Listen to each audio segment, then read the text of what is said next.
¿Y si te dijera que existe un método de cultivo capaz de fijar 200 libras de nitrógeno por acre cada año, completamente gratis?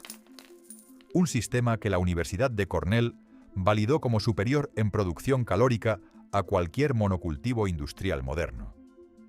Técnicas que permitieron a 20 millones de familias cultivar el 42% de todas las verduras consumidas en Estados Unidos, sin fertilizantes sintéticos, sin semillas patentadas, sin depender de ninguna corporación. Existió. Alimentó a una nación entera durante su peor crisis. Y luego, alguien decidió borrarlo de la memoria colectiva. No fue un fracaso agronómico. No fue obsolescencia natural. Fue una decisión calculada de una industria de 200.000 millones de dólares que necesitaba convertirte en cliente permanente. ¿Qué secreto guardaban esos métodos para que fuera necesario hacerlos desaparecer? Hay algo que los libros de historia omiten deliberadamente sobre el final de la Segunda Guerra Mundial. En 1946, el gobierno estadounidense tenía un problema masivo. 10 fábricas de producción de nitrato de amonio, construidas para fabricar bombas, ya no tenían guerra que abastecer. 30.000 toneladas de amoníaco anhidro, 64.000 toneladas de nitrato cristalizado. Todo ese arsenal químico necesitaba un nuevo enemigo. Y lo encontraron en tu jardín. La USDA sugirió una solución brillante: esparcir el excedente militar en tierras de cultivo. La Autoridad del Valle de Tennessee distribuyó fertilizante sintético gratuito a 90.000 granjas como programa de demostración. Una inversión gubernamental de 41 millones de dólares generó 57.000 millones para la naciente industria de fertilizantes. Pero aquí está la parte que nunca te cuentan. Para que ese negocio funcionara, millones de personas tenían que olvidar lo que acababan de demostrar durante 4 años de guerra. Retrocedamos a diciembre de 1941. Pearl Harbor acaba de ser atacado. En 7 días, el secretario de Agricultura, Claude Wickard, lanza la campaña de Huertos de la Victoria. La NBC transmite instrucciones agrícolas por Radio Nacional. Científicos de la USDA recorren el país, enseñando a familias comunes cómo cultivar alimentos en patios, azoteas, terrenos baldíos, cualquier superficie con suelo y luz solar. Para 1943 sucede algo extraordinario. 20 millones de huertos. 7 millones de acres cultivados. El propio presidente Roosevelt confirma los números. El 42% de todas las verduras frescas consumidas en Estados Unidos provienen de jardines familiares. Y escucha esto. Una encuesta Gallup revela que el 54% de las familias no cultivaban por patriotismo. Lo hacían para ahorrar dinero, porque funcionaba. El 75% de las amas de casa envasaban sus propios alimentos para enero de 1944. Un promedio de 165 frascos por familia.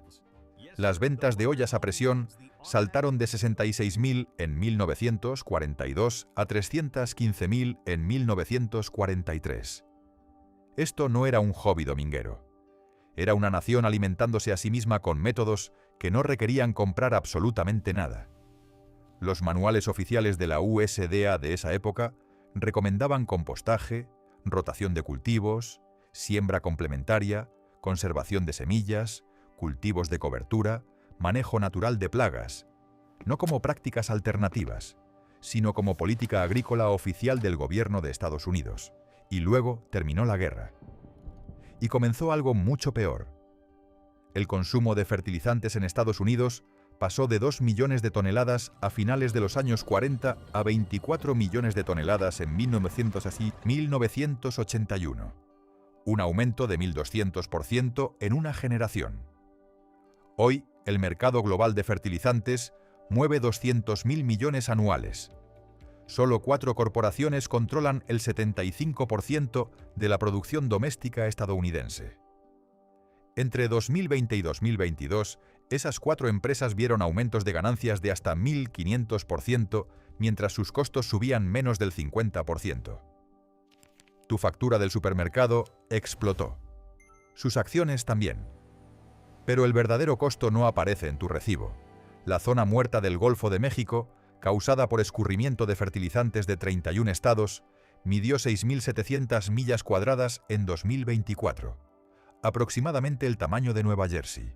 Más de 400 zonas muertas existen ahora en todo el mundo. Y aquí está el dato que debería enfurecerte. Solo el 35% del fertilizante nitrogenado aplicado es realmente absorbido por las plantas. El resto se convierte en contaminación pura. Mientras tanto, los municipios comenzaron a prohibir huertos de verduras en patios delanteros por antiestéticos. La vida suburbana reemplazó parcelas productivas con césped ornamental estéril. Y los 12 métodos que habían alimentado a Estados Unidos durante su hora más oscura fueron silenciosamente eliminados de la conversación pública. No porque dejaran de funcionar, sino porque dejaron de ser rentables para alguien. Lo que voy a revelarte ahora son esos 12 métodos recuperados de los manuales originales de la USDA de 1943, enterrados en archivos gubernamentales de los que ya nadie habla. Y necesitas saber algo antes de continuar.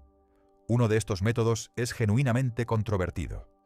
La mayoría de los canales de jardinería lo presentan como evangelio. Yo te mostraré lo que la ciencia realmente dice, incluidos los estudios que contradicen la narrativa popular. Porque la verdad importa más que las visitas. Empecemos con algo que tu abuela sabía instintivamente. El protocolo de retorno inmediato. Corta y deja caer. Tu abuela nunca llevaba material vegetal a un contenedor de compost. No lo embolsaba para que se lo llevara el camión de basura. Cortaba la planta por la base y la dejaba caer exactamente donde había crecido. Observa cualquier bosque natural. Nada se retira. Las hojas caen. Las ramas se quiebran. Todo regresa exactamente de donde vino. Los hongos, las bacterias, el universo microscópico bajo tus pies evolucionó durante millones de años para procesar precisamente lo que cae sobre ellos. Cuando eliminas material vegetal, rompes ese ciclo ancestral. Cuando lo dejas, lo completas. Los datos son abrumadores. Un estudio fundamental de Kansas, de 1954, encontró que mantillo de solo media pulgada de espesor redujo la evaporación en 41%. 3 pulgadas la redujeron en 67%. La Universidad Estatal de Ohio documentó durante 11 años que el mantillo orgánico aumentó la capacidad de retención de agua hasta 35% y la retención de humedad hasta 70%. Pero este es el número que debería paralizarte. En ensayos de campo nigerianos clásicos, el suelo cubierto con mantillo perdió 0 toneladas de tierra vegetal por año. El suelo sin mantillo perdió 41 toneladas. El suelo completamente desnudo perdió 230 toneladas. 0 versus 230. Mismo suelo. Misma lluvia. Misma pendiente. La única diferencia fue si el material vegetal se dejó en la superficie o se retiró. No necesitas equipo especializado. No necesitas comprar nada. Simplemente deja de retirar lo que el suelo creó. Corta tus plantas de tomate al final de la temporada y déjalas ahí. Corta tus enredaderas de frijol. Déjalas. Corta tu calabaza. Déjala. El suelo hará el resto. Cada vez que embolsas los residuos del jardín, para la basura estás literalmente tirando lo que tu suelo más necesita. La estrategia de trasplante microbiano. Inoculación con suelo forestal. Si el suelo de tu jardín es gris, compactado, sin vida aparente, existe una solución escondida en el bosque más cercano. Y no cuesta absolutamente nada. Una cucharadita de suelo sano contiene entre 100 millones y 1000 millones de bacterias, varios metros de hifas fúngicas, miles de protozoos y entre 10.000 y 50.000 especies diferentes. La profesora Kristen De Angelis de la Universidad de Massachusetts lo expresó así: hay 1 billón de veces más microbios en una cucharadita de suelo que estrellas en el universo conocido. El suelo de tu jardín debería contener esto. Si no lo hace, no tienes suelo. Tienes partículas muertas. Pero aquí está el secreto que tu abuela conocía. No necesitas comprar biología envasada. Puedes trasplantarla directamente desde la naturaleza. En 2016, investigadores del Instituto de Ecología de los Países Bajos publicaron un estudio histórico en Nature Plants que cambió todo lo que creíamos saber sobre restauración de suelos. Extendieron una capa delgada de suelo, menos de 1 centímetro de espesor, de pastizales o brezales saludables sobre tierras de cultivo degradadas que habían sido explotadas químicamente durante casi 60 años. En solo 6 años, los microbios trasplantados no solo mejoraron el suelo, dirigieron la reconstrucción de todo el ecosistema. Las comunidades de plantas cambiaron, los invertebrados del suelo regresaron, las redes fúngicas se reconstruyeron desde cero. El investigador principal fue explícito. Los organismos del suelo, bacterias, hongos, nematodos, determinan la dirección de la restauración del ecosistema. 6 años. Una capa delgada de suelo forestal. 60 años de daño químico revertidos. La Universidad de Wisconsin publicó en 2023 en Science, mostrando que árboles inoculados, con microbios de sitios con climas similares, tenían al menos 50% más probabilidades de sobrevivir estrés severo. Esos microbios trasplantados seguían siendo detectables en las raíces 3 años después. Los manuales de huertos de la Victoria de 1943 recomendaban esto específicamente: obtener suelo de un área boscosa sana e incorporarlo en las camas del jardín. Ellos lo sabían, lo documentaron, lo enseñaron a millones, y luego fue deliberadamente olvidado porque ninguna corporación puede patentar un puñado de tierra forestal. Ve a un bosque real, encuentra suelo no perturbado bajo árboles maduros de al menos 20 años. Raspa la hojarasca superficial. Toma varios puñados de la tierra oscura y desmenuzable que hay debajo. Mézclala en las camas de tu jardín. Esos organismos se reproducen exponencialmente. Las bacterias se duplican cada 20 minutos en condiciones favorables. Las redes fúngicas crecen pulgadas por día. Un puñado se convierte en un universo viviente en cuestión de semanas. Nadie puede venderte suelo forestal. Ninguna corporación se beneficia cuando caminas por el bosque y tomas lo que la naturaleza ofrece libremente. No existe patente para organismos que evolucionaron durante 400 millones de años. El pacto subterráneo. El apretón de manos micorrícico. Esto se conecta directamente con lo anterior y podría ser lo más importante de todo este video. El 80% de todas las plantas terrestres forman asociaciones simbióticas con hongos subterráneos llamados micorrizas, micorrizas. Estos hongos se fusionan literalmente con las raíces y extienden el alcance de absorción de la planta cientos de veces más allá de lo que sus raíces podrían lograr solas. Un metaanálisis de 2024, que cubrió 187 estudios independientes, encontró que los hongos micorrícicos aumentan la absorción de fósforo en 105%, la absorción de nitrógeno en 67% y la biomasa vegetal total en 47%. En el trigo, estos hongos suministran del 50 al 80% del fósforo total de la planta, incluso cuando no hay respuesta visible de crecimiento sobre la superficie. La planta se ve igual ante tus ojos, pero bajo tierra está siendo alimentada por una red invisible que no puedes ver, y ahora viene lo verdaderamente extraordinario. A nivel global, estas redes fúngicas secuestran 5.000 millones de toneladas de carbono atmosférico por año. Eso es equivalente a las emisiones anuales combinadas de la Unión Europea y Rusia juntas. Esto no es un truco de jardinería. Este es uno de los sistemas biológicos más grandes y antiguos del planeta. Tu abuela no conocía la palabra micorriza. Probablemente nunca escuchó el término en su vida. Pero conocía las reglas: no labrar en exceso, no dejar el suelo desnudo, no usar productos químicos que maten lo invisible. Cada regla que ella seguía protegía estas redes milenarias. Cada práctica moderna que las reemplazó, fertilizantes sintéticos, labranza profunda, suelo desnudo, las destruye sistemáticamente. Y aquí está la parte que debería enfurecerte. Los fertilizantes sintéticos con sintoestientos en alto contenido de fósforo suprimen activamente la colonización micorrícica. La planta deja de invertir energía en asociaciones fúngicas cuando obtiene fósforo barato y abundante de una bolsa. Es como reemplazar una economía local próspera y autosuficiente con una máquina expendedora. Rápido, conveniente y, en última instancia, devastador. Para reconstruir estas redes ancestrales, solo necesitas seguir 3 reglas.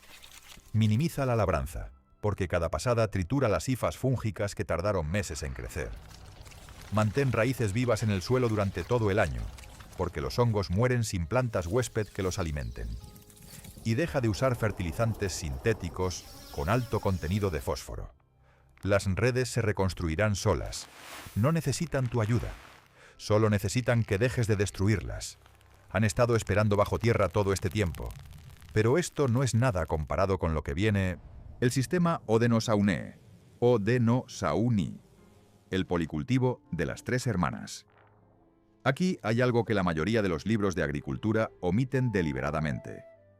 Los Odenosauneae, la Confederación Iroquesa, nunca usaron arados. Jamás. Durante miles de años cultivaron alimentos en montículos elevados, empujando las semillas en el suelo sin voltearlo. Los colonizadores europeos llamaron a esto primitivo. La ciencia moderna ahora lo llama correcto. La labranza profunda destruye la estructura del suelo. Desgarra las redes fúngicas que acabamos de discutir. Expone el carbono almacenado al oxígeno, liberándolo como dióxido de carbono. Rompe los agregados que retienen agua como una esponja. Cada pasada de un arado deshace meses de trabajo biológico subterráneo. La siembra en montículos sin labranza conserva todo intacto. El montículo se calienta más rápido en primavera, dando a las semillas una ventaja de germinación. El agua drena lejos del centro, evitando pudrición. Y la biología del suelo permanece completamente intacta. Redes fúngicas, comunidades bacterianas, túneles de lombrices, todo alimentando la planta desde el primer día. Los números son brutales. El medio oeste estadounidense ha perdido 57.000 millones de toneladas métricas de tierra vegetal en 160 años de agricultura de arado. La tierra vegetal de Iowa tenía entre 14 y 16 pulgadas de profundidad cuando la pradera fue arada por primera vez en la década de 1850. La mitad ha desaparecido. La erosión actual es 25 veces mayor que la tasa de formación natural del suelo. Un estudio de la Universidad de Massachusetts encontró que 1/3 de todo el cinturón de maíz, casi 30 millones de acres, ha perdido completamente su capa superior de tierra vegetal rica en carbono. Eso no es agricultura sostenible, eso es minería extractiva de suelo. Y comenzó cuando decidimos que voltear el suelo era moderno y dejarlo intacto era primitivo. Pero la verdadera revelación no es solo cómo plantaban los Odenosauneae, es qué plantaban juntos. Las llamaban las 3 hermanas, maíz, frijol y calabaza. Esto no es una técnica de siembra, es una familia simbiótica diseñada durante milenios de observación. Plantar unas sin las otras era considerado romper una promesa sagrada. Y no es mitología romántica. Este es el sistema de policultivo más rigurosamente validado en toda la ciencia agrícola moderna. El maíz crece alto y extrae grandes cantidades de nitrógeno del suelo. El frijol trepa por el tallo del maíz y produce nitrógeno a través de bacterias simbióticas en sus raíces. La calabaza se extiende ampliamente al nivel del suelo, dando sombra que retiene humedad, suprime malezas y dificulta el acceso a plagas. Siémbralos juntos y cada uno resuelve exactamente los problemas que los otros tienen. El maíz le da al frijol estructura para trepar. El frijol le da al maíz el nitrógeno que necesita desesperadamente. La calabaza les da a ambos protección contra malezas, plagas y pérdida de humedad. Ahora viene lo que realmente no quieren que sepas. La doctora Jane Mount Pleasant, una erudita tuscarora de la Universidad de Cornell, produjo la investigación definitiva que la industria agroindustrial ha intentado ignorar durante décadas. Su estudio encontró que las parcelas de 3 hermanas producen más de 12 millones de kilocalorías por hectárea y 349 kilogramos de proteína. Eso supera cualquier monocultivo industrial o combinación de monocultivos en la misma área de tierra. El sistema puede sustentar a más de 13 personas por hectárea por año.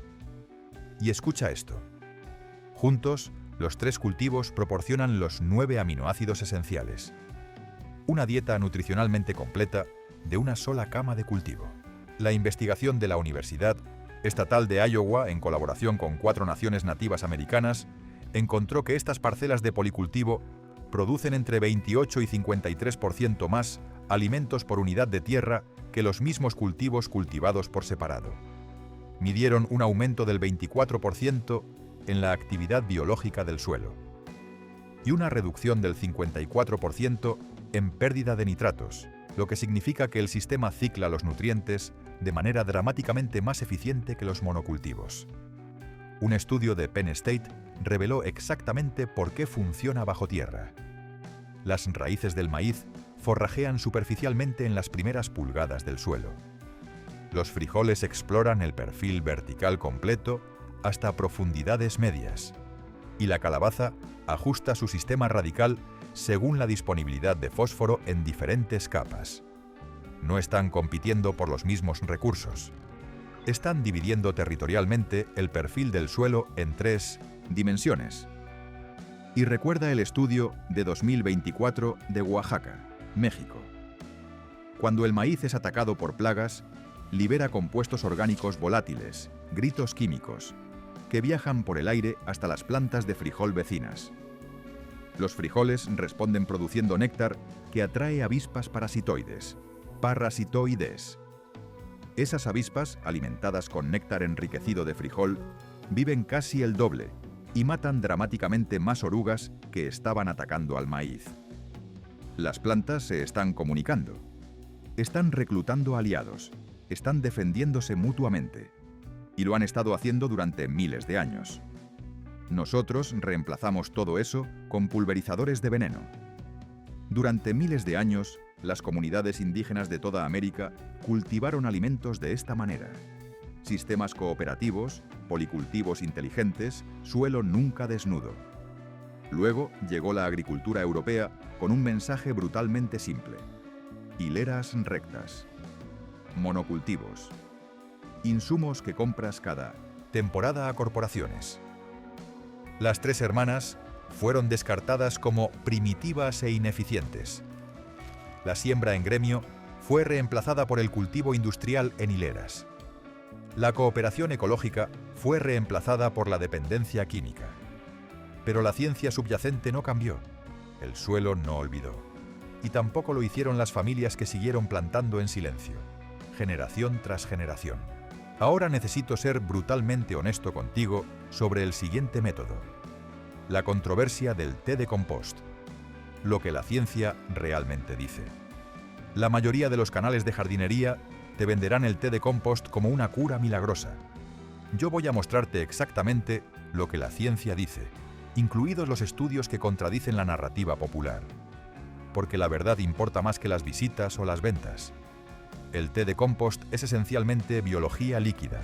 Remojas compost maduro en agua durante 24 a 48 horas, a veces con aireación. Los organismos se multiplican exponencialmente. Lo cuelas y lo aplicas a plantas o suelo. La teoría es que estos microbios cubren las hojas, compitiendo con organismos patógenos, e impulsan la biología del suelo cuando se aplican a las raíces. Esto es lo que la ciencia realmente muestra.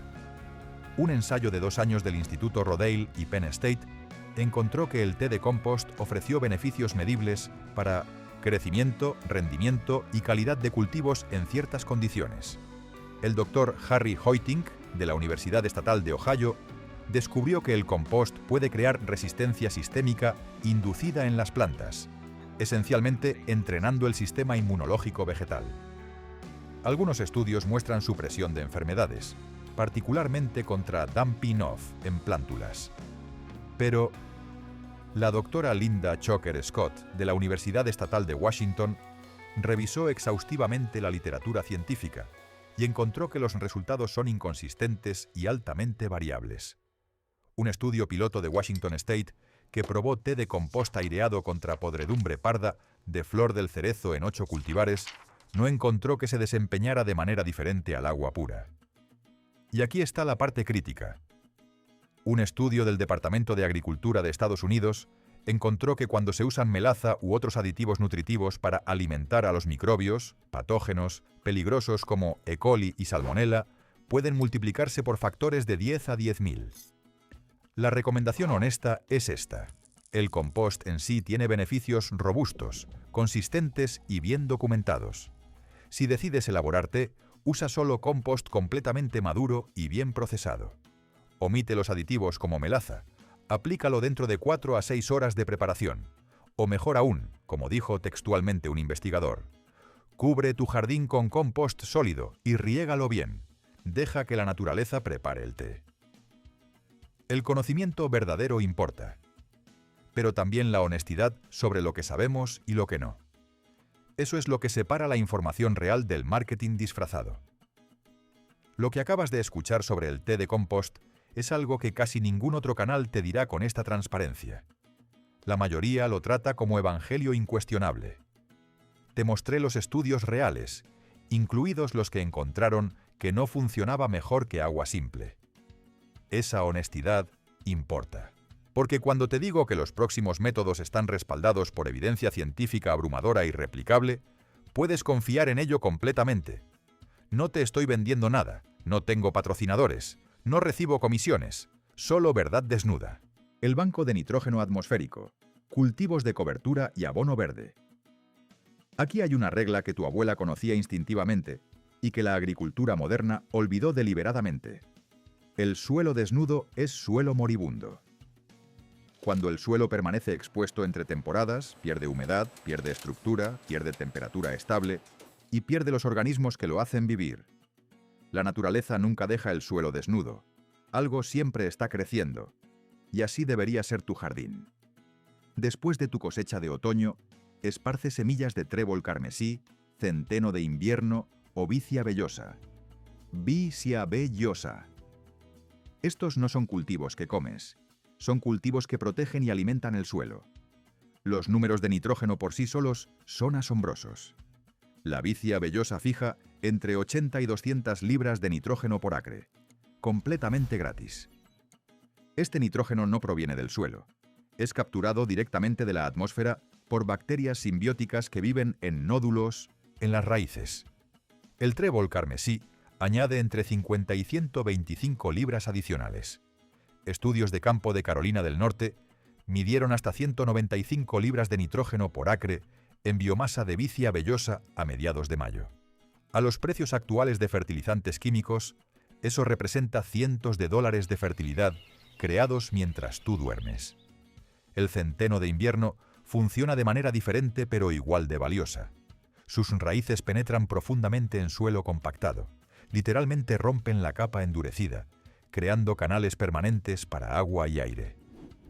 Un metaanálisis encontró que los cultivos de cobertura de gramíneas reducen la biomasa de malezas en 68%. Durante la sequía devastadora de 2012, los agricultores que usaban cultivos de cobertura vieron rendimientos de soja 11,6% más altos y rendimientos de maíz 10% más altos que agricultores vecinos que no los usaban. Ese no es un beneficio teórico. Esa es comida real en la mesa durante el peor año climático. Pero aquí está el dato que debería enfurecerte. El Censo de Agricultura del USDA reportó 18 millones de acres de cultivos de cobertura en 2022. Eso suena impresionante hasta que calculas el porcentaje. Es el 4,7% de las tierras de cultivo estadounidenses. El 95% de las tierras agrícolas americanas permanecen completamente desnudas cada invierno, perdiendo nutrientes y tierra vegetal directamente hacia los ríos. En primavera, cortas estos cultivos de cobertura, los troceas con una guadaña o cortadora y los dejas caer exactamente donde crecieron. Y el ciclo continúa. Crean fertilidad, previenen erosión, alimentan biología del suelo, suprimen malezas y nadie puede patentar una semilla de trébol. El abono verde lleva esto un paso más allá. Deliberadamente cultivas un cultivo denso con el único propósito de matarlo en su punto máximo de crecimiento y alimentar el suelo. Antes de la guerra, las guías de extensión de la USDA lo llamaban literalmente la cuenta de ahorros del agricultor. Plantas una siembra densa de leguminosas, guisantes de campo, habas, trébol carmesí, vicia vellosa. Y en lugar de cosechar, los cortas en plena floración y los incorporas superficialmente al suelo. Cada célula de ese material vegetal se convierte en alimento para bacterias y hongos.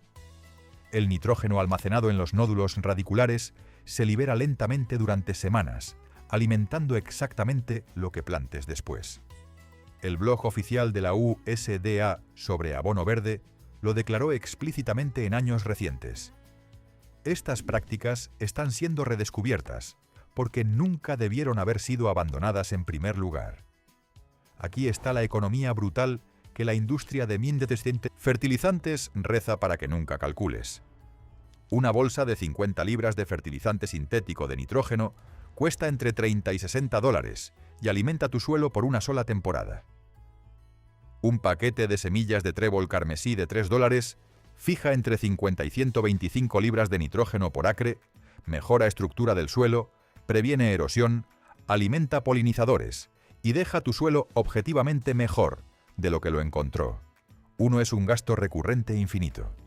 El otro es una inversión que se multiplica. Uno agota. El otro se compone.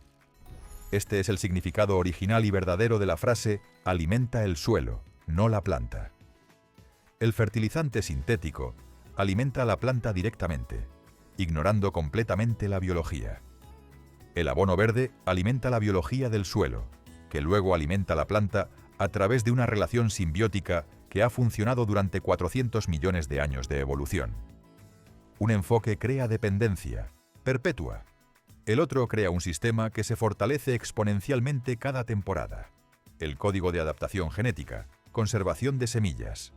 Cuando compras semillas de un catálogo comercial, estás comprando genética seleccionada para el suelo de otra persona, el clima de otra persona, las condiciones de otra persona. Pero cuando guardas semillas de tu propio jardín, año tras año, estás creando genética que literalmente recuerda las tuyas. Esto no es teoría romántica, es adaptación epigenética en acción. Un estudio de 2018 en el Instituto Earlham examinó 100 variedades de trigo de todo el mundo y encontró patrones geográficos distintivos en los cambios de metilación del ADN entre ellas. Las plantas no solo eran genéticamente diferentes por mutación aleatoria, habían reprogramado activamente su expresión génica basándose en dónde crecieron durante generaciones. Y pasaron esos cambios adaptativos a su descendencia. Un estudio de 2016 sobre 180 variedades de arroz mostró más del 50% de alteraciones en la metilación del ADN bajo estrés por sequía, acumuladas durante siglos de cultivo en condiciones específicas. Esto se llama epigenética. Tu abuela lo llamaba simplemente sentido común. Guarda semillas de tus plantas más fuertes, más sanas, más productivas. Sécalas completamente a la sombra. Guárdalas en frascos de vidrio en un lugar fresco, oscuro y seco. Plántalas el año siguiente. Rendirán mejor que el año anterior. Guarda semillas de nuevo. Mejorarán de nuevo. Rowan White, guardiana de semillas de la comunidad Mohawk de Akwesasne, lo expresa así. 7 generaciones de selección crean una adaptación profundamente significativa a tu lugar específico. Las semillas de tus plantas más fuertes llevan codificado el conocimiento para sobrevivir exactamente a tus desafíos únicos, tus heladas específicas, tus sequías particulares, tus plagas locales. Generación tras generación, adaptándose con precisión molecular a exactamente donde estás. Pero aquí está lo que te ocultan. 4 empresas controlan ahora el 56% del mercado mundial de semillas comerciales.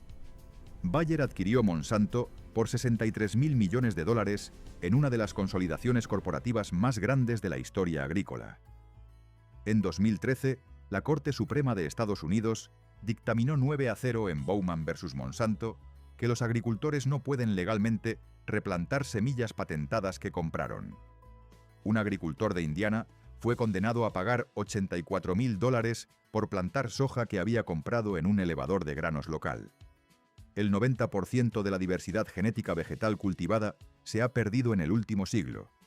Pero la resistencia está creciendo en silencio. Más de 660 bibliotecas de semillas comunitarias operan ahora, en 48 estados estadounidenses.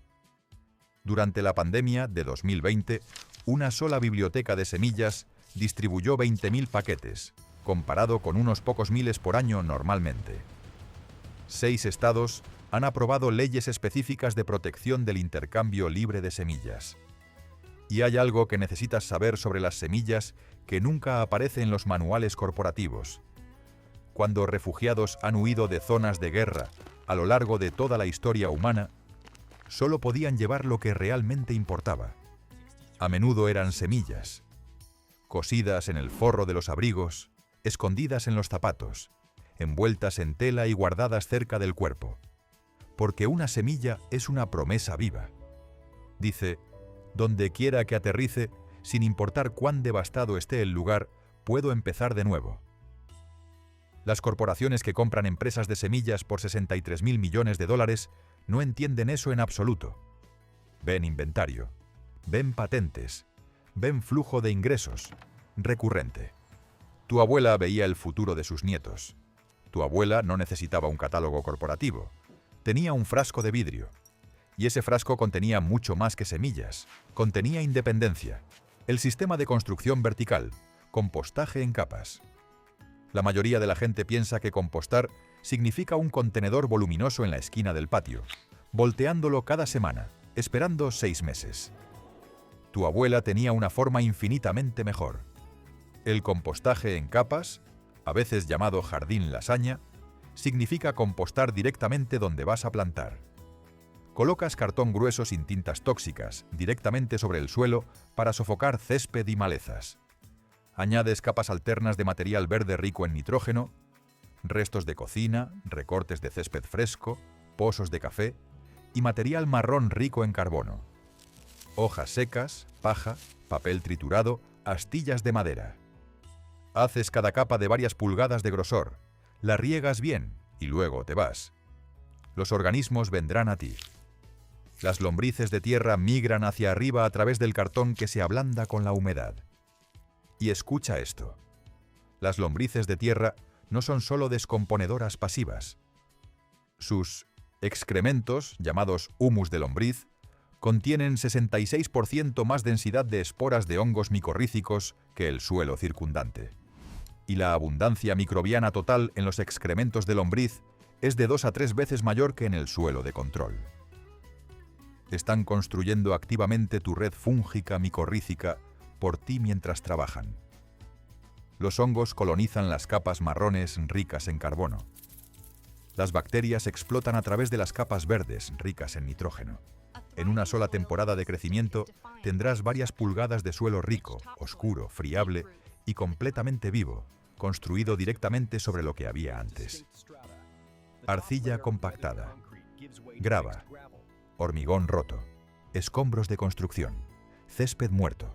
No importa. Construyes literalmente sobre ello.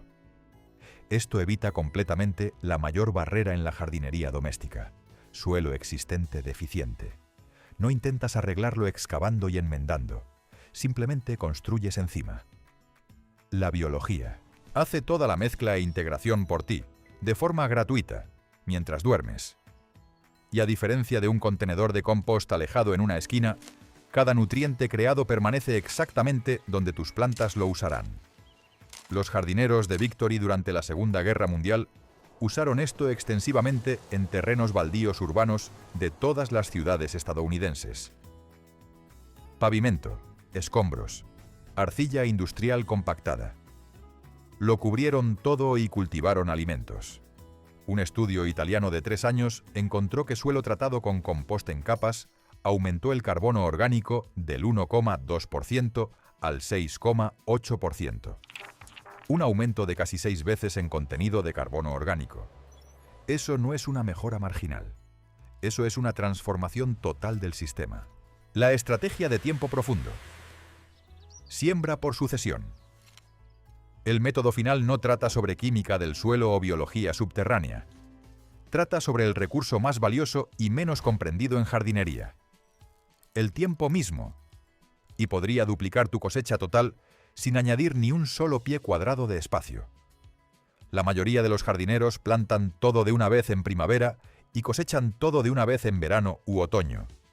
Tu abuela plantaba el mismo cultivo cada 2 o 3 semanas durante toda la temporada de crecimiento disponible. Sembraba lechugas a principios de primavera, luego de nuevo 2 semanas después, y luego de nuevo. Para cuando la primera siembra comenzaba a espigar por calor, la tercera estaba perfecta para cosechar. Para cuando la tercera terminaba su ciclo, una siembra de finales de verano estaba madurando. Los manuales oficiales de Victory Gardens de la USDA enseñaban explícitamente la siembra por sucesión y recomendaban bancales fríos, cajas simples de madera con tapas de vidrio viejo, para extender la temporada semanas en ambos extremos. Algunas familias cosechaban verduras frescas 9 meses de 12, con nada más sofisticado que un bancal frío básico y un calendario. El principio es brutalmente simple pero profundo. El recurso más caro de tu jardín no es el agua, no es el fertilizante, no es el espacio físico, es el tiempo. Cada día que una cama permanece vacía después de cosechar es un día de producción perdida para siempre. Cada semana entre la última helada de primavera y tu primera siembra es potencial desperdiciado que nunca recuperarás. La siembra por sucesión trata el tiempo como el recurso finito e irrecuperable que realmente es. La versión moderna añade una capa adicional de eficiencia. Intercalar cultivos de maduración rápida entre cultivos de maduración lenta. Rábanos de 30 días entre hileras de tomates de 80 días. Lechugas de 45 días bajo judías trepadoras de 65 días. Los cultivos rápidos se cosechan completamente antes de que los cultivos lentos necesiten ese espacio. Cada pie cuadrado de tu jardín produciendo alimentos activamente durante la mayor parte del año posible. Los jardineros de Victory lo llamaban siembra por relevos. Un cultivo pasa el testigo al siguiente como corredores en una carrera, sin costos adicionales de insumos, sin tecnología, solo planificación temporal inteligente. Es la diferencia entre un jardín que te alimenta durante 8 semanas y uno que te alimenta durante 8 meses completos. 12 métodos recuperados de archivos olvidados. Cortar y dejar caer. Inoculación con suelo forestal. El pacto micorrícico. Siembra en montículos sin labranza. Escudos de plagas mediante siembra complementaria. El policultivo de las 3 hermanas. Té de compost. Con honestidad sobre sus limitaciones. Cultivos de cobertura como mantillo vivo, abono verde como banco de nitrógeno, conservación de semillas y adaptación genética, compostaje en capas. Siembra por sucesión. Estos no son trucos decorativos de jardinería, son sistemas completos de supervivencia. Métodos que construyen suelo en lugar de agotarlo. Métodos que crean independencia en lugar de dependencia. Métodos que se multiplican y fortalecen generación tras generación. Ninguno requiere una compra corporativa. Ninguno puede ser patentado. Ninguno agota el suelo. Cada uno construye algo que se vuelve más fuerte con el tiempo. 20 millones de familias de Victory Gardens sabían esto durante la guerra. El 42% de las verduras de Estados Unidos se cultivaban con estos métodos exactos, sin productos químicos, sin corporaciones, sin costo recurrente. Luego terminó la guerra.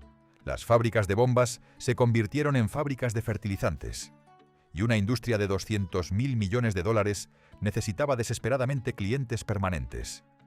La forma más sencilla de crear clientes era hacerte olvidar sistemáticamente lo que tus abuelos ya sabían funcionaba: dependencia por diseño. Pero esto es lo que no contaron. El suelo recuerda, contiene la biología dormida, contiene las redes colapsadas esperando, contiene la memoria celular de lo que una vez fue, y está listo, en el momento exacto en que dejes de envenenarlo, para regresar. El Medio Oeste ha perdido 57.000 millones de toneladas métricas de tierra vegetal. Un tercio del cinturón de maíz ha perdido toda su capa superior rica en carbono. El suelo de Iowa se erosiona 25 veces más rápido de lo que se forma naturalmente. Generar 3 centímetros de nueva tierra vegetal fértil requiere 1000 años de procesos naturales. La estamos perdiendo en décadas. La ONU declaró que el 90% de la tierra vegetal de la Tierra estará en riesgo crítico para 2050 si las prácticas actuales continúan. Franklin Delano Roosevelt lo dijo explícitamente en 1937. Una nación que destruye sus suelos se destruye a sí misma. Pero cada método de este video reconstruye suelo activamente. Cortar y dejar caer añade carbono orgánico. La inoculación forestal restaura biología compleja. Los cultivos de cobertura previenen erosión. Las redes micorrízicas construyen estructura agregada. La conservación de semillas preserva diversidad genética adaptativa. Estas no son solo técnicas de jardinería doméstica. Son lo opuesto exacto a todo lo que está destruyendo sistemáticamente el suelo bajo nuestros pies. Hay dos tipos fundamentales de conocimiento en este mundo: el conocimiento que te hace dependiente de quien te lo vende, y el conocimiento que te libera completamente. Acabas de recibir el segundo tipo. Esto no es innovación, esto es remembranza. El suelo no olvidó. Esperó 80 años bajo tierra. Este conocimiento durmió en manuales gubernamentales polvorientos archivados y recuerdos desvanecientes de abuelas. Pero las semillas nunca mueren completamente. Los métodos no desaparecen. Esperan pacientemente a que alguien los recuerde y los plante de nuevo. Esta semana prueba un solo método. Solo uno. Corta y deja caer después de tu próxima cosecha en lugar de embolsar. O toma un puñado de tierra de bosque maduro y mézclala en una maceta. O guarda 3 semillas de tu tomate más fuerte y sano. Planta un cultivo de cobertura de trébol donde haya tierra desnuda visible. Haz compostaje en capas sobre ese trozo de césped muerto que querías convertir en huerto. Un método. Una semana. Así comenzaron 20 millones de familias durante la guerra. Así se alimentó una nación entera cuando todo lo demás había fallado. La industria de fertilizantes de 200.000 millones rezó para que nunca encontraras este video. Las corporaciones de semillas patentadas esperaban que este conocimiento permaneciera enterrado para siempre. El suelo esperó 80 años bajo tierra para que alguien finalmente recordara. Ahora recuerdas tú. Y el suelo está esperando. Suscríbete a Sabiduría Verde, porque lo que acabas de descubrir es solo el principio. Existen otros alimentos ancestrales, otras plantas olvidadas, otros secretos enterrados que el mundo moderno necesita recuperar desesperadamente. Y vamos a desenterrarlos todos, uno por uno. El bosque recuerda, la tierra recuerda, y ahora tú también.